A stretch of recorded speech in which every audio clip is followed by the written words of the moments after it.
اما بعد فاعوذ باللہ من الشیطان الرجیم بسم اللہ الرحمن الرحیم شہر رمضان الذی انزل فیہ القرآن صدق اللہ العظیم وصدق رسولہ النبی الکریم الامین ان اللہ وملائکتہ یصلون علی النبی یا ایہا الذین آمنوا صلوا علیہ وسلموا تسلیما الصلاۃ والسلام علیکہ یا سیدی یا رسول اللہ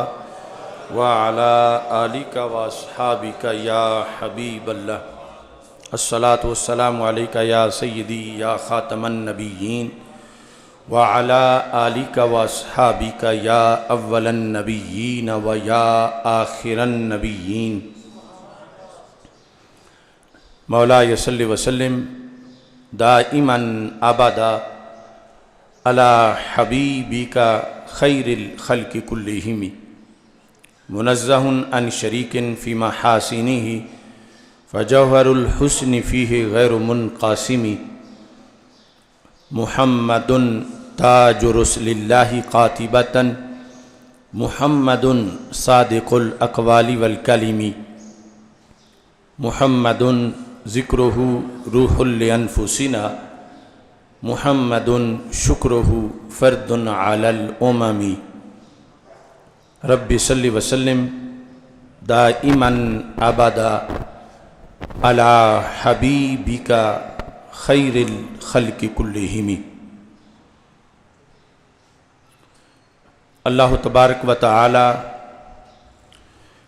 جل جلالہ وعم نوالہ وتم برہانہ وعظم شانہ وجل ذکرہ وعز اسمہ کی حمد و ثنا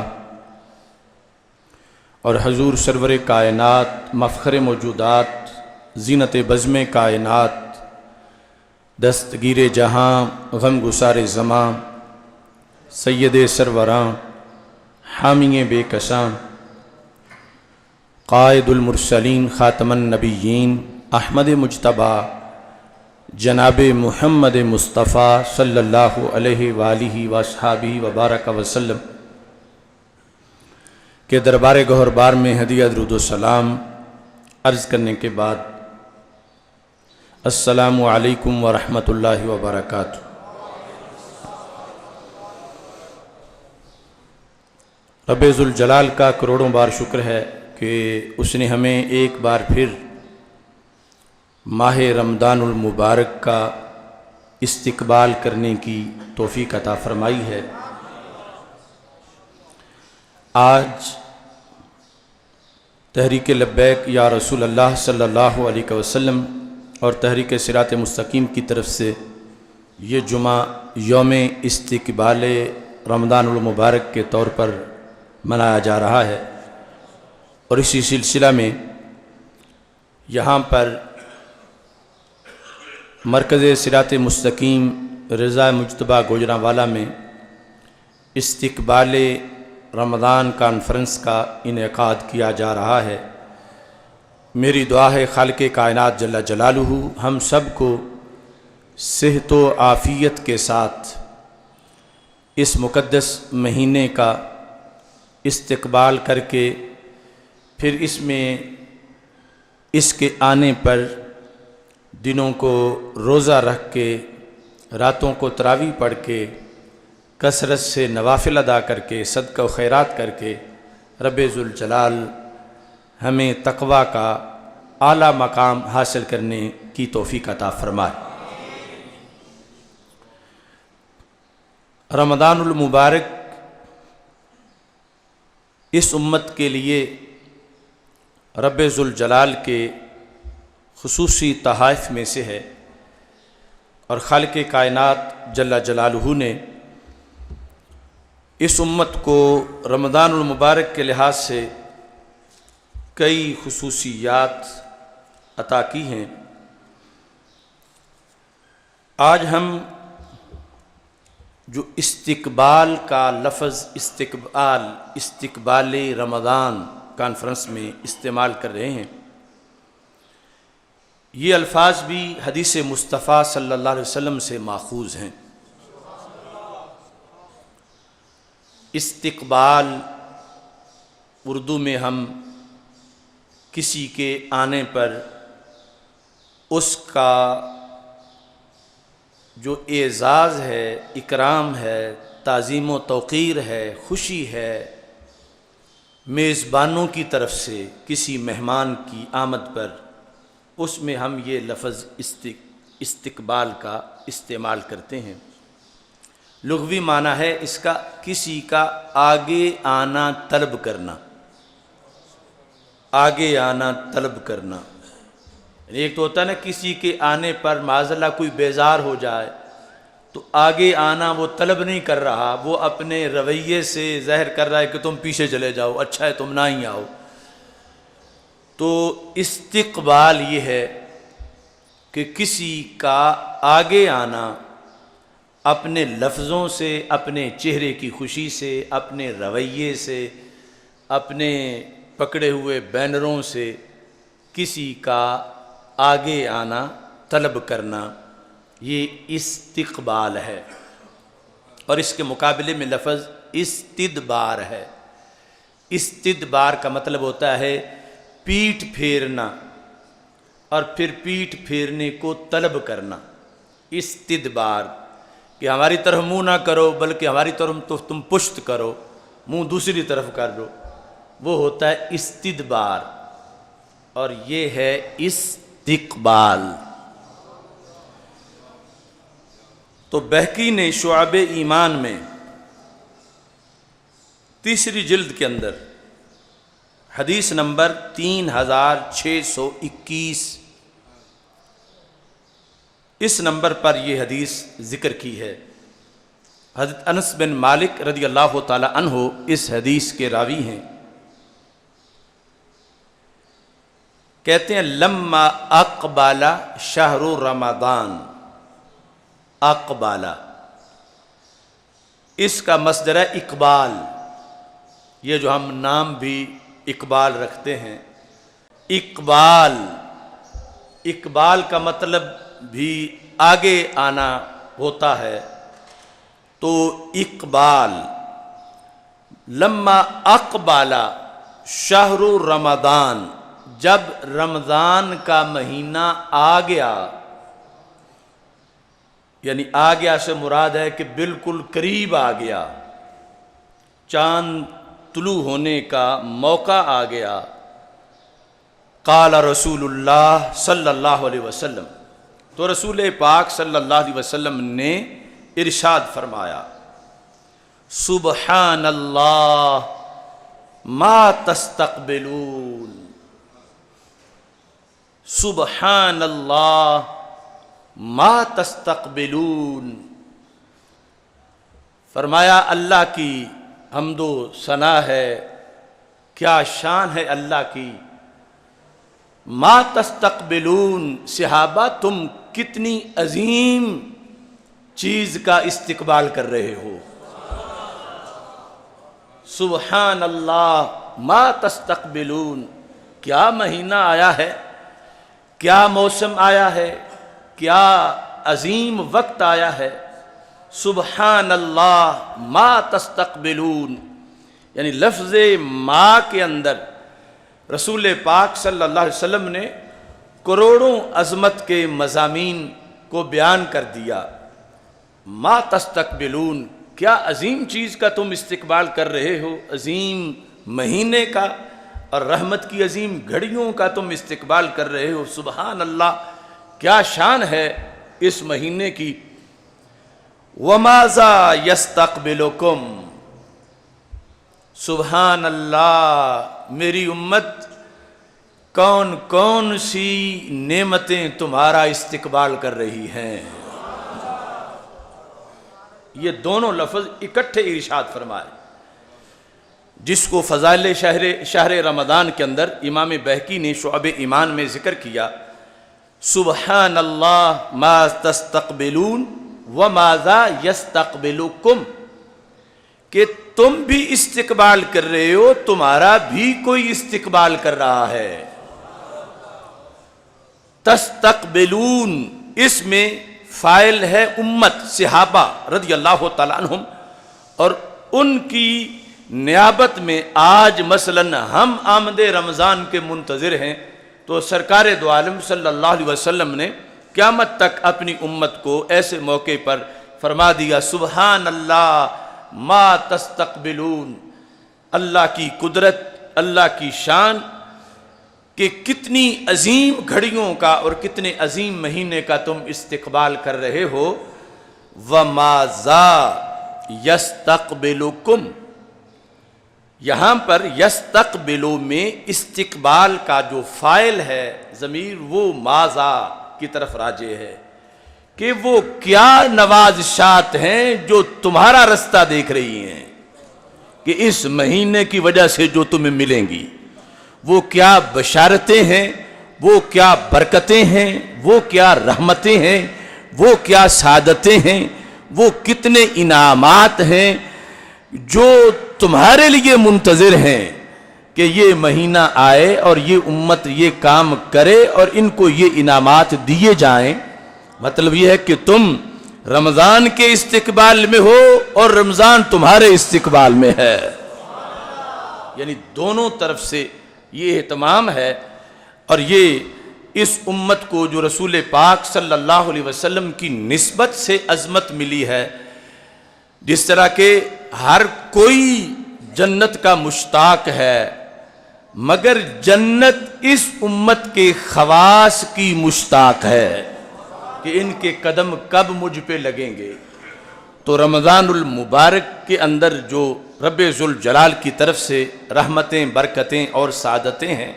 فرمایا وَمَاذَا يَسْتَقْبِلُكُمْ، کہ وہ تمہارے استقبال میں جو کچھ ہے اس کی کیا شان، کہ وہ کس انداز میں تمہارے لیے تمہیں نواز رہی ہیں۔ چونکہ یہ الفاظ جو تھے وہ تھے بظاہر تفصیل طلب، ما تستقبلون اور ماذا یستقبلکم، دونوں کے اندر ما جو ہے وہ استفہام کا ہے، ما تستقبلون، کس کا تم استقبال کر رہے ہو، ماذا یستقبلکم، کیا عظیم ہے جو تمہارا استقبال کر رہی ہے۔ تو ایسا جو موقع ہے عربی لغت کے لحاظ سے اس کے کئی مطلب بن سکتے ہیں، کہ کوئی ایمرجنسی ہو تو پھر بھی یہ ہے، کوئی جنگ کا موقع آ گیا ہے اور اس طرح کے کوئی حالات ہیں، تو اس کے لحاظ سے بھی رغبت اور شوق پیدا کرنے کے لیے یا ایمرجنسی کا اظہار کرنے کے لیے یہ بولے جا سکتے تھے۔ تو حضرت عمر رضی اللہ تعالیٰ عنہ نے سوال کیا،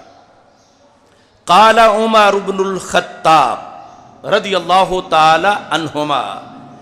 بِأَبِي أَنْتَ وَأُمِّي یا رسول اللہ صلی اللہ علیہ وسلم، یہ ہے ان اکابرین کا ہم پر احسان جو بر موقع وہاں بول پڑے، یعنی وہ اگر سوال نہ کرتے تو آج ہمارے پاس سورسز نہیں تھے کہ ہم عین جو مراد ہے سرکار دو عالم صلی اللہ علیہ وسلم کی وہ حاصل کر پاتے، کہ لفظوں میں تو کئی معنوں کا احتمال ہے، کئی باتوں کا احتمال ہے، یہ ہو، یہ مراد ہو، یہ مراد ہو۔ تو انہوں نے پوچھ لیا، حضرت عمر بن خطاب رضی اللہ تعالی عنہ نے کہا بِأَبِي أَنْتَ وَأُمِّي یا رسول اللہ صلی اللہ علیہ وسلم، میرے ماں باپ دونوں آپ پہ قربان ہو جائیں یا رسول اللہ صلی اللہ علیہ وسلم، وحی نازل او عدو حاضر، کیا وحی کوئی نازل ہوئی ہے کہ جس کے لحاظ سے آپ ہمیں فرما رہے ہو کہ کیا عظیم چیز ہمیں مل رہی ہے اور ہم اس کا استقبال کر رہے ہیں اور وہ ہماری طرف چیز آ رہی ہے، کوئی وحی ایسی نازل ہوئی ہے، او یا دوسری صورتحال کہ عدو حضر، یا کسی دشمن کا حملہ ہو گیا ہے، کہ ہمیں یہ ہے کہ موقع آ گیا ہے کہ ہم دشمن کو ماریں گے اور اس کو مارنے کی گھڑی ہمارے لیے بڑی سعادت والی گھڑی ہے، اور یہ جو جہاد پر آنے کا موقع ہے، اس کی آمد جو ہے دشمن کی وجہ سے یہ صورتحال ہے کہ آپ نے ہمارے لیے یہ الفاظ بولے ہیں کہ سبحان اللہ، استقبال کرنے والے بھی عظیم ہیں اور وہ گھڑی بھی عظیم ہے۔ یہ کس لحاظ سے آپ ارشاد فرما رہے ہو؟ قال لا، تو رسول پاک صلی اللہ علیہ وسلم نے فرمایا عمر یہ دونوں باتیں ہی نہیں ہیں۔ اب ہم تو 14 صدیوں سے معلومات دین پہنچا ہمارے تک، اور پھر آگے چونکہ اس باب میں یہ اس لیے لکھی گئی ہے کہ اگلی بات اس وقت ظاہر ہو چکی تھی، اور پھر ہم نے باب میں پڑھی اور ہم نے آپ کے سامنے بیان کی، اور یہ پہلے ہی ہم معنی بیان کر رہے ہیں رمضان کے استقبال کے لحاظ سے، لیکن اس وقت تو یہ تشریح ابھی ہوئی نہیں تھی۔ تو جو دو آپشن تھے حضرت عمر رضی اللہ تعالیٰ عنہ کے لحاظ سے، یعنی ابھی چونکہ شریعت کی اس لحاظ سے کوئی وضاحت نہیں تھی جو آج ہمارے تک پہنچ چکی ہے ان کے پوچھنے کی وجہ سے، تو انہوں نے خود غور کر کے دو وجہ ڈھونڈی، یا تو پھر کوئی بڑی عظیم واقعہ آ گئی ہے، یا پھر دشمن کا حملہ ہے، کوئی ایسے الارم ہے، اور پھر ہمیں شوق جو ہوتا ہے کفر کی کمر توڑنے کا، تو سرکار نے فرمایا سبحان اللہ تمہارے لیے بڑا اچھا موقع آ گیا ہے۔ تو یہ دونوں چیزیں سوال میں رکھ کر حضرت عمر رضی اللہ تعالی عنہ نے جب پوچھا تو سرکار نے فرمایا لا، یہ دونوں باتیں نہیں ہیں۔ تو پھر ہے کیا؟ فرمایا لیکن شہر رمضان، یعنی میں جس چیز کی بات کر رہا ہوں کہ سبحان اللہ کیا عظیم چیز کا تم استقبال کر رہے ہو، اس سے مراد آمد رمضان ہے، یعنی رمضان کا مہینہ ہے۔ وہ رمضان کا مہینہ جو ہے اس کی جو بلندی ہے اس کے لحاظ سے میں نے لفظ ما بولا ہے کہ کیا بلند شان ہے اس مہینے کی جس کا تم استقبال کر رہے ہو، اور جو تمہیں رب عطا فرما رہا ہے، اتنا بڑا تمہیں موقع مل رہا ہے۔ تو یہ رمضان کے لحاظ سے میں کہہ رہا ہوں، اور اس پر یعنی لفظ سبحان اللہ کے بولنے کے بھی کئی مواقع ہیں۔ کبھی تو ہوتا ہے کہ آگے جو بات کر رہا اس کے انکار کے لیے ہوتا ہے، سبحانک ھذا بہتان عظیم۔ اب وہاں لفظ سبحان جو ہے وہ انکار کے لیے ہے، اور کبھی ہوتا ہے کہ قدرت باری کا جب اظہار ہوتا ہے، یا یہ جو عرف میں آپ کوئی اچھی بات سنتے ہیں تو کہتے ہیں سبحان اللہ، تو یہ اس مطلب میں سرکار فرما رہے تھے جو اچھی بات اور اللہ کی قدرتوں کو دیکھ کر سبحان اللہ کہا جاتا ہے۔ تو فرمایا سبحان اللہ یہ رمضان ہے، تو میں نے کیوں اس کے لحاظ سے یہ الفاظ استعمال کیے؟ فرمایا یغفر اللہ فی اول لیلۃ لکل اہل القبلہ، یغفر اللہ، میں سبحان اللہ کہہ کر اس مہینے کی عظمت کی طرف تمہیں اس لیے متوجہ کر رہا ہوں کہ رب ذوالجلال اس کی پہلی رات میں یغفر بخش دیتا ہے لکل اہل ھذہ القبلہ، میری ساری امت کے جتنے افراد اس وقت زمین میں زندہ موجود ہوتے ہیں۔ تو یہ فرمایا اس لحاظ سے میں نے تمہیں یہ خبر دی کہ عام مہینہ نہیں، جس کی پہلی رات اتنی عظیم ہے تو پہلا عشرہ کتنا عظیم ہوگا، اس کا پھر دوسرا کتنا عظیم ہوگا، پھر تیسرا کتنا عظیم ہوگا۔ جس کی پہلی رات اتنی عظیم ہے تو اگلا آنے والا دن کتنا عظیم ہوگا، اس کے ہر لمحے کے اندر کتنی عظمت ہوگی۔ تو فرمایا رب ذوالجلال نے یہ جو تمہیں تحفہ دیا ہے، اس تحفے پر میں سبحان اللہ کہہ کر تمہیں خوشخبری سنا رہا ہوں کہ رب ذوالجلال نے کرم کتنا کیا ہے۔ اب یہاں پر ہمیں گفتگو کے لحاظ سے بھی علماء کو، مبلغین کو اور امت کے افراد جو کسی کو کوئی مسئلہ بتانا چاہیں، وہ طریقہ بھی رسول پاک صلی اللہ علیہ وسلم کی خطابت سے اور گفتگو سے ملا، کہ ایک ہے کہ ہمارے آقا صلی اللہ علیہ وسلم یہ جملہ کہ رمضان کی پہلی رات میں ہی اللہ میری امت کو بخش دیتا ہے، براہ راست شروع سے ہی یہ بیان فرما دیتے۔ اور ایک یہ ہے کہ جب تجسس پیدا ہوا، سوال کیا گیا، اور پھر سوال کے جواب میں سرکار نے یہ ارشاد فرمایا، یعنی پہلے اذہان میں ایک تلاش شروع ہوئی کہ یہ ما تقبلون ہے کیا، یہ کس پر سبحان اللہ کہا جا رہا ہے۔ تو پھر اپنے طور پر جواب تلاش کیا گیا کہ یہ ہو سکتا ہے، اس وجہ سے ہو سکتا ہے، اور سرکار سے پوچھا گیا۔ تو اس میں ایک تو سامعین جو تھے ان کی فکری ورزش بھی ہو گئی کہ وہ خود سوچیں، اور پھر شوق بھی اس کے ذہنوں میں مخاطب جو ہے ان پیدا ہوا، اور پھر جب شوق پورا اجاگر ہو چکا تھا تو اب جب سرکار نے بتایا تو یہ شروع سے ہی بتا دینے سے اتنی دل کی کلی نہ کھلتی جتنی کہ اس انداز سے کھلی ہے کہ جو رسول پاک صلی اللہ علیہ وسلم نے عطا فرمایا ہے۔ تو یہ انداز خطابت کے لحاظ سے جو رسول پاک صلی اللہ علیہ وسلم کی گفتگو کے اندر مختلف سلیقے ہیں، ان میں سے یہ سلیقہ ہے کہ پہلے بات اجمالاً کی جائے اور پھر تفصیل کی جائے، پہلے ابہام اور پھر اس ابہام کو اٹھا کر اس کی تشریح، ایکسپلینیشن اور لوگوں کو سوچنے کا موقع بھی دیا جائے اور لوگ متوجہ بھی ہو جائیں۔ سوال کی وجہ سے چونکہ بندہ متوجہ ہوتا ہے اور اظہار عظمت کے لحاظ سے بھی لوگوں کے لیے آسانیاں پیدا ہوتی ہیں، تو رسول پاک صلی اللہ علیہ وسلم نے اس انداز میں اس چیز کو بیان کیا۔ کچھ ایسے مواقع ہیں جہاں سوال نہیں کیا جاتا، ابتداءً ہی جو اصل بات ہے وہ ضروری اتنی ہے کہ فوراً اس کو بیان کیا جائے اور اس کے آگے اس کے نتائج کو بیان کیا جائے، تو وہ علیحدہ اسلوب ہے رسول پاک صلی اللہ علیہ وسلم کی احادیث کا۔ اب دیکھو، وَفِي الْقَوْمِ رَجُلٌ، مجمع میں ایک شخص تھا، ظاہر ہے کہ وہ بھی صحابی ہوں گے رضی اللہ تعالیٰ عنہ، یہز رأسہ، جب انہوں نے یہ سنا تو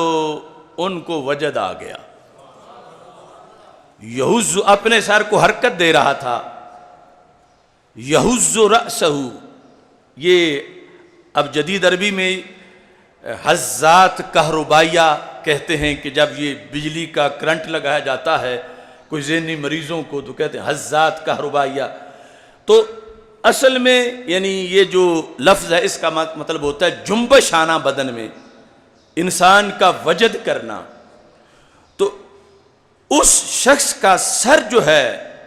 وہ بڑا تیزی سے حرکت کرنے لگا اور زبان کہنے لگی بخ بخ، جس کا معنی ہماری پنجابی میں بنتا ہے بلے بلے، موجاں بن گئیاں، بلے بلے، موج لگ گئی۔ تو وہ صحابی رضی اللہ تعالی عنہ یعنی ادھر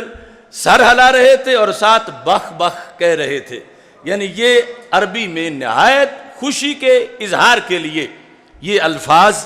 بولے جاتے ہیں۔ تو یعنی اس طرح کی کیفیت تھی استقبال رمضان